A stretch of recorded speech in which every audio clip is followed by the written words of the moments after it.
La mañanera de Ángel correspondiente al jueves de la semana en curso. Jueves 13 de octubre del año 2022. Ha causado revuelo el libro escrito por la señora Chávez en relación con estos movimientos de efectivo que durante varios años realizaron los allegados a López Obrador y de los cuales pues él y su familia, la de López Obrador, se beneficiaron de una manera más que evidente. Desde hace muchos años se sabe esto, no es nuevo. Pero lo que me sorprende es el que algunos comenten como si esto fuera nuevo. En México no tenemos la costumbre de leer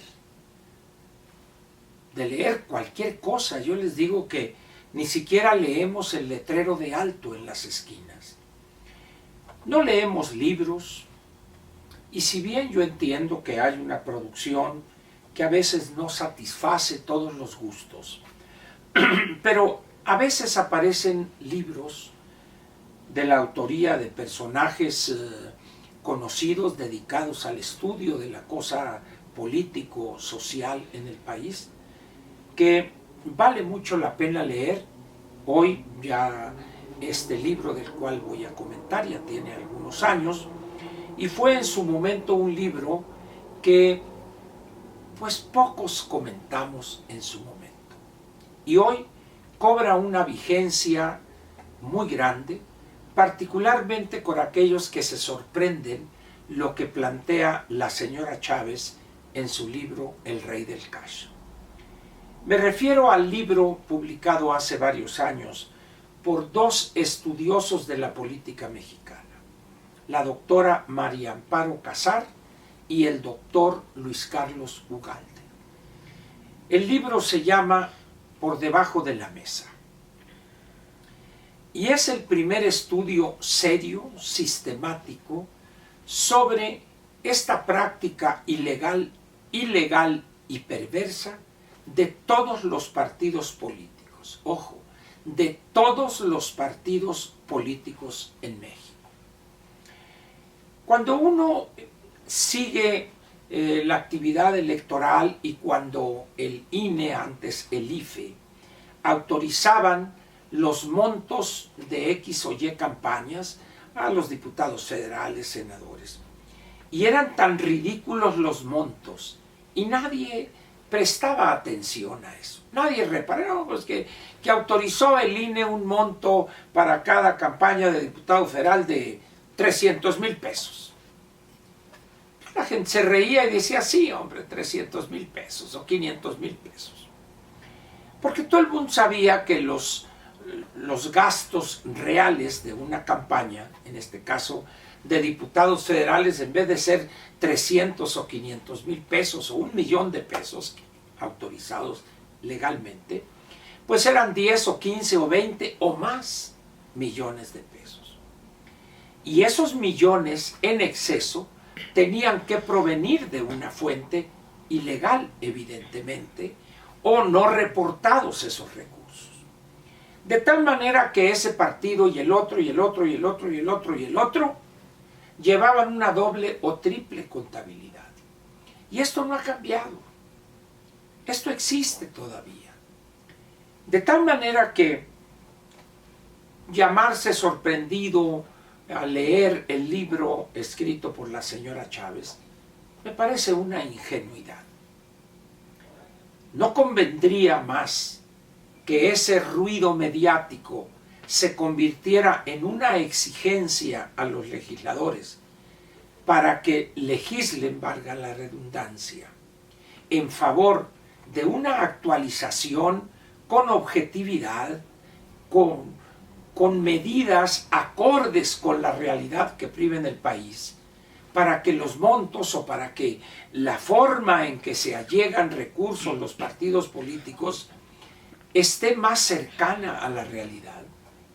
No estoy diciendo con esto que van a llegar los mañosos, los malandros, con cajas o con mochilas, como salió alguna vez Mario Delgado de Palacio Nacional, no. Me estoy refiriendo a una simplificación para que los partidos o para que los diputados, los candidatos a este o aquel puesto de elección popular, realmente presenten ante la autoridad un recuento transparente, detallado de los gastos de campaña y que no haya esa ficción. ¿Cuánto puede costar un cierre de campaña cuando invitan, pues no sé, a Tigres del Norte, Grupo Firme, el Bombón Asesino? Pues son varios millones de pesos. Entonces, yo creo que poco a poco empieza a verse en el horizonte el momento en el cual tendremos que entrarle a esos problemas.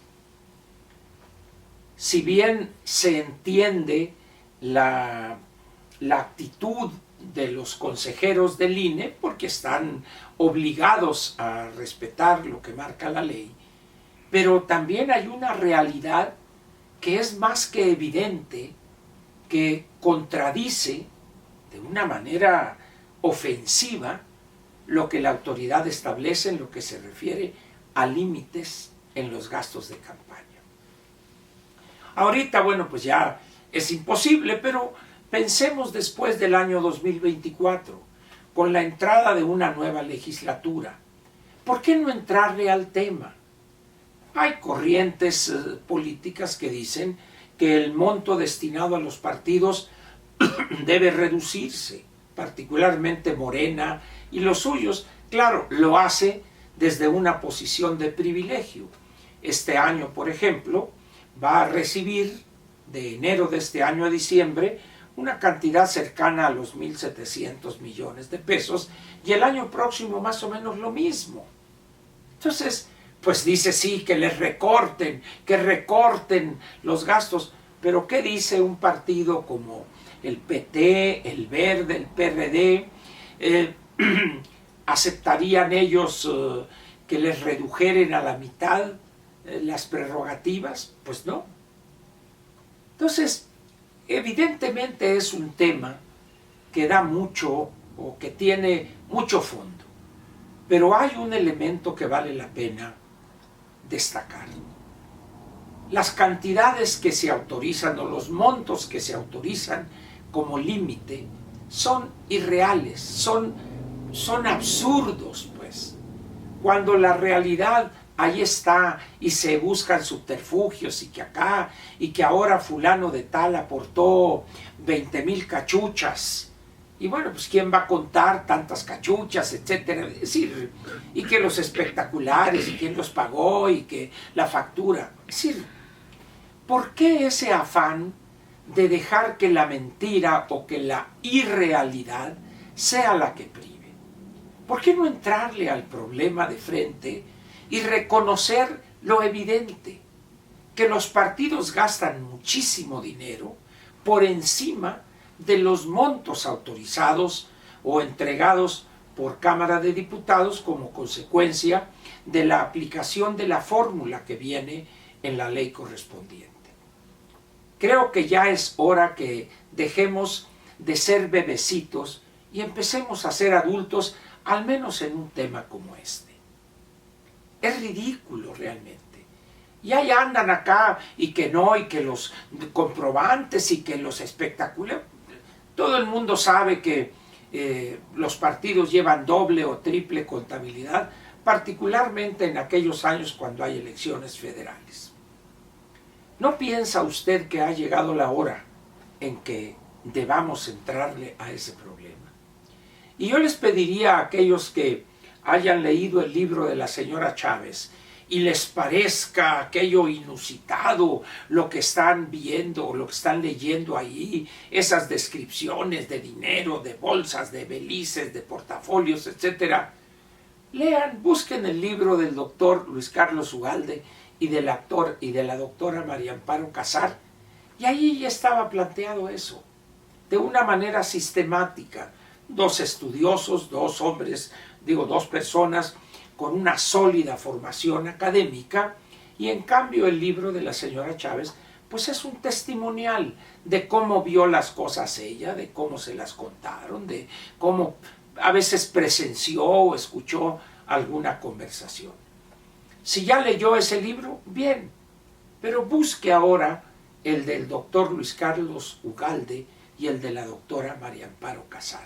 Y ahí está el tema tratado con rigor académico y también con rigor financiero, y va a encontrar que lo que dice la señora Chávez, con todo respeto, no es nuevo. Ya tanto Casar como Ugalde lo habían planteado de una manera perfectamente clara y detallada. Por eso lo dejo a usted con esta inquietud. ¿No habrá llegado el momento ya de entrarle a ese, junto con otros problemas que se dan en cuanto al uso de recursos públicos y no públicos en las campañas políticas? Por lo pronto le agradezco su presencia aquí en la Mañanera de Ángel. Nos vemos mañana viernes para cerrar una semana más. Gracias.